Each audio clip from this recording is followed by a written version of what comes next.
Hi guys! Hi mga ka-reels! Ito ang aming ulam for today! Tadan! So meron kaming, oh my god, ang dami naming ulam. Yan, una meron kaming salted egg or itlog na pula. So yan, hinahanda pa lang kasi medyo yan nahuli.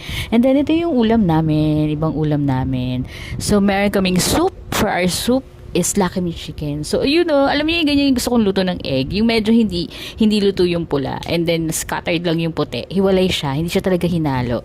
So, yun. Ito, meron kami Lucky Me Chicken. And then, meron kaming barbecue. Alam mo, bago itong binibila namin ng barbecue eh.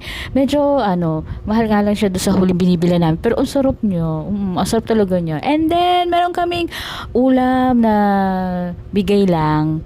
Yan, hipon. Pritong hipon lang. So yun guys, ito ang aming ulam for today. American suggestion, comment nyo na below. Follow me guys! Pwede na ako makatanggap na star. So yan. Enjoy tayong lahat sa ating meal.